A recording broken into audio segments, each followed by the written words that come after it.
apologize for my voice tonight. It's kind of coming in and out. The sickness is still around here. Unfortunately now I got it, Mel's got it, and 3 more of the kids got it. Kimber's feeling better. But we're all running the same fever, hit and miss, and headache and all the other problems go through it. But we'll keep moving along. As long as my fever doesn't spike again, we'll keep doing these every day. Hopefully it'll only last a couple days, and we'll be done with it, I'm hoping, because it's not fun. I actually had to come home a little early from work today because of it, but and I'm fixing to go to bed as soon as this is done, but I wanted to make sure we at least did our Bible study tonight. Tonight we're on Matthew chapter 13. I'm still reading from my original book. This is actually a New Living Translation. It's a little different than the what I use on the tablet, but it's still easy to understand and still helps when you're reading, helps to understand what they're saying. Chapter 13. Later the same day, Jesus left the house and sat beside the lake. A large crowd soon gathered around him, so he got into a boat. Then he sat there and taught as the people stood on the shore. He told many stories in the form of parables, such as this one. He says, "Listen, a farmer went out to plant some seeds. As he scattered them across his field, some seed fell on footpath, and the birds came and ate them. Other seeds fell on shallow soil with underlying rocks. The seeds sprouted quickly because the soil was shallow, but the plant soon wilted under the hot sun. And since they didn't have deep roots, they died. Other seeds fell among the thorns that grew up and choked out the tender plants. Still others,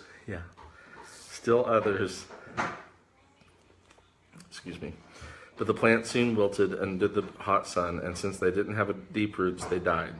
Other seeds fell among thorns that grew up and choked out the tender plants. Still other seeds fell on fertile soil, and they produced a crop that was 30, 60, and even 100 times as much as been planted." And some of them have landed on the cement. That's right. In case you guys didn't hear that, some of them landed on the cement. You come around here. Yes, I love this. Hello. Jansen, even though he has a fever, still runs 100 miles an hour. Yeah. Anyone with ears to hear should listen and understand. His disciples came and asked him, "Why do you use parables when you talk to the people?" He replied, "You are permitted to understand the secrets of the kingdom of heaven, but others are not. To those who listen to my teaching, more understanding will be given, and they will have an abundance of knowledge. But for those who are not listening, even what little understanding they have will be taken away from them. That is why I use these parables. For they look, but they don't really see. They hear, but they don't really listen or understand." This fulfills the prophecy of Isaiah that says, "When you hear what I say, you will not understand. When you see what I do, you will not comprehend. For the hearts of these people are hardened, and their ears cannot hear." You want to read it? Yes. "And they have closed their eyes, so their eyes cannot see, and their ears cannot hear, and their hearts cannot understand, and they cannot turn to me and let me heal them." That's right. Heal them. That's right. "But bless your eyes because they see, and your ears because they hear. Tell the truth. Many Prophets and righteous people long to see what you see, but they didn't see it, and they long to hear what you hear, but they didn't hear it. Now listen to the exclamation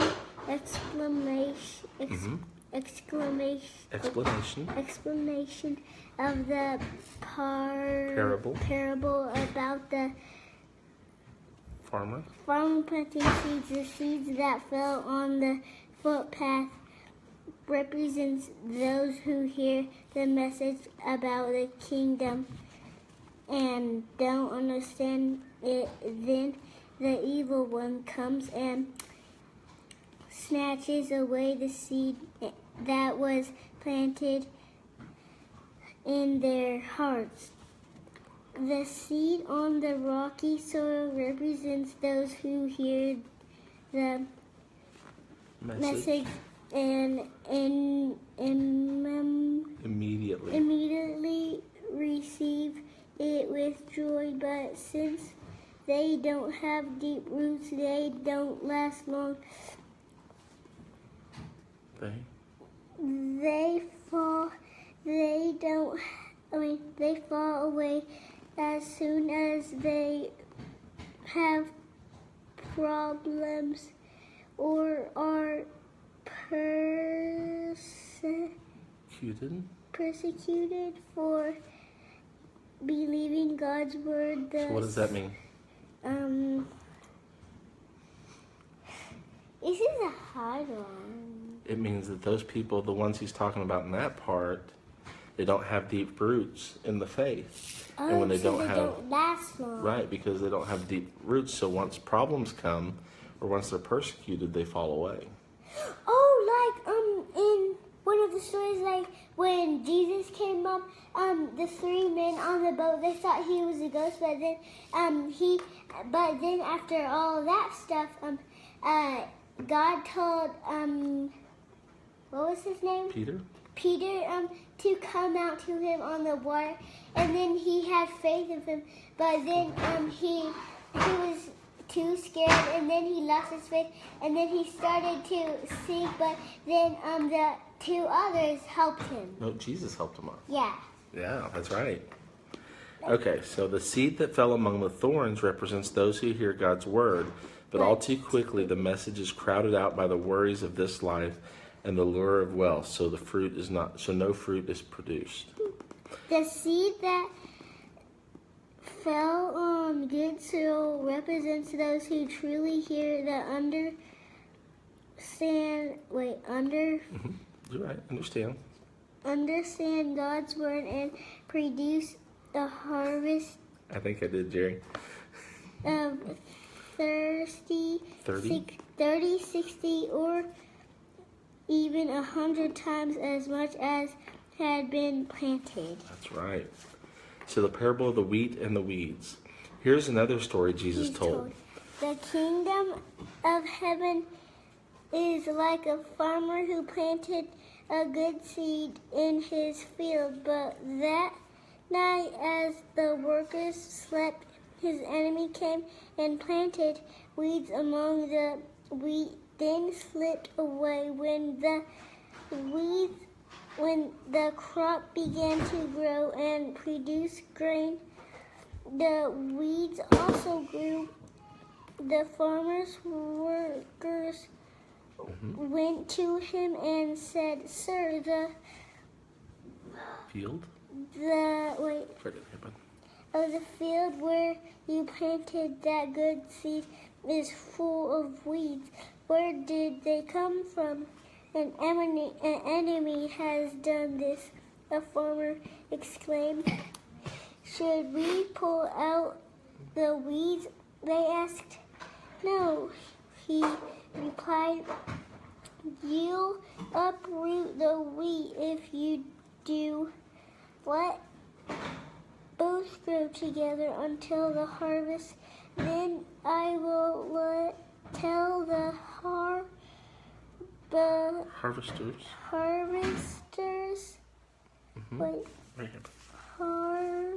harvesters to sort out the weeds, tie them into bundles, and burn them, and to put the wheat in the barn." Good job. The parable of the mustard seed. Here's another illustration Jesus used. The kingdom of heaven is like a mustard seed planted in a field. It is smallest of all seeds, but it becomes the largest of gardens.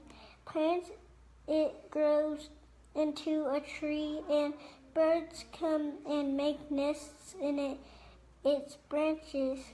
parable of the yeast. Wait, what? Parable of the yeast. Parable of the yeast. Jesus also used this illustration. The kingdom of heaven is like the yeast a woman used in making bread. Even though she put only a little yeast in 3 measures of flour, it permeated every part of the dough. Jesus always used stories and illustrations like these when speaking to the crowds. In fact, he never spoke to them without using such parables. This fulfilled what God had spoken through the prophet. I will speak to you in parables. I will explain things hidden since the creation of the world. Parable of the wheat and weeds explained. And this is where Jesus explains what that one means. And I'm only in 1st grade. But you're doing good, aren't you? Then leaving the crowd aside, Jesus went into the house, and his disciples said, please explain to us the story of the wheat in the field. So Jesus tells them, the Son of Man is the farmer who plants the good seed. The field is the world, and the good seed represents the people of the kingdom. The weeds are the people who belong to the evil one. The enemy who planted the weeds among the wheat is the devil. The harvest is the end of the world, and the harvesters are the angels.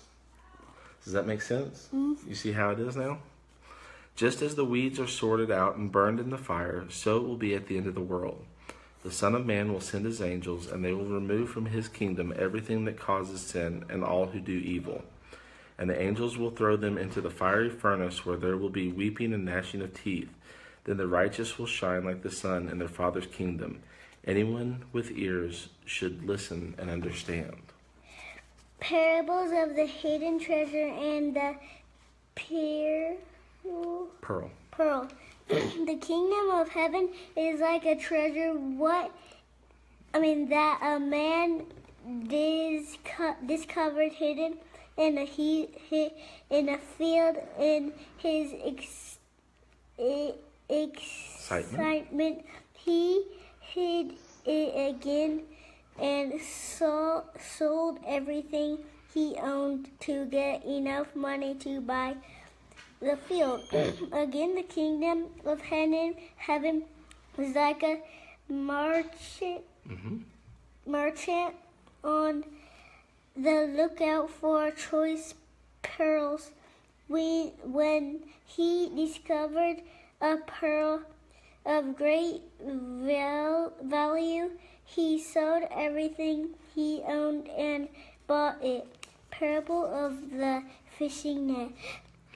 Again, the kingdom of heaven is like a fishing net that was thrown into the water and caught fish of every kind. When the net was full, they dragged it up into the shore,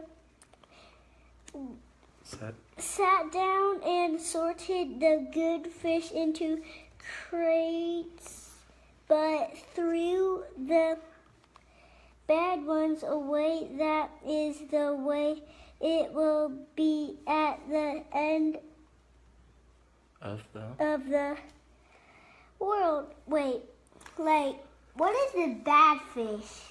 The bad fish are like the evil people. Oh, yeah, you throw them back, and God's going to lift up all the good people. Like God makes those fish evil. Well, he doesn't make piranhas. Yeah, maybe so, but I think he's talking more about good people and bad people. You know how there's bad people? Yeah, but he's using that as a story like and fish.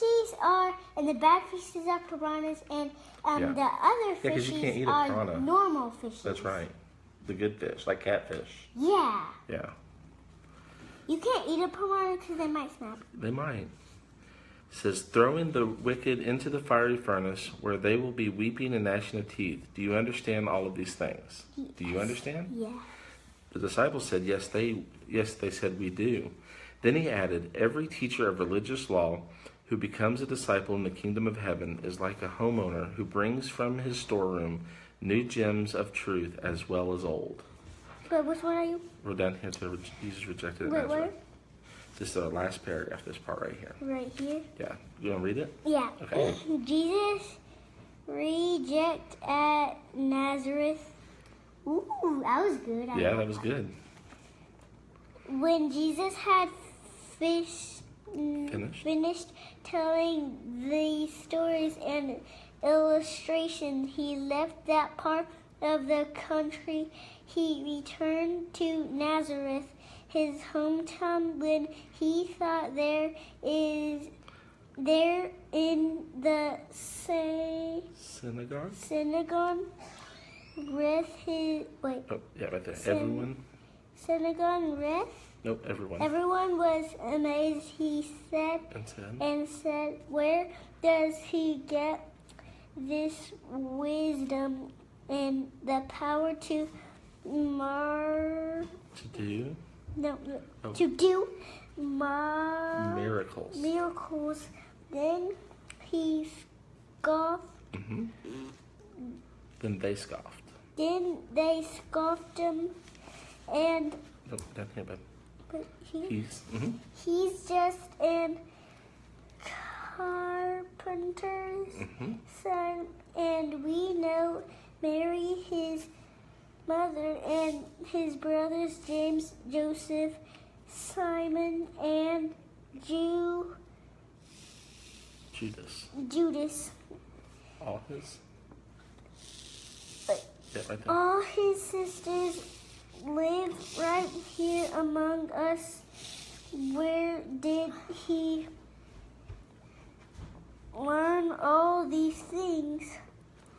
And they were deeply offended and refused to believe in him. And Jesus told them, a prophet and is honored everywhere except in his own hometown and among his own family. And so he did only a few miracles there because of their unbelief. So you see, he came back home, and everyone knew him as Jesus the carpenter and the son of Joseph and Mary, so they didn't see him as the Messiah that he was. And so because the people didn't have a lot of belief in him, he didn't do as many miracles, right? Yeah. Yeah.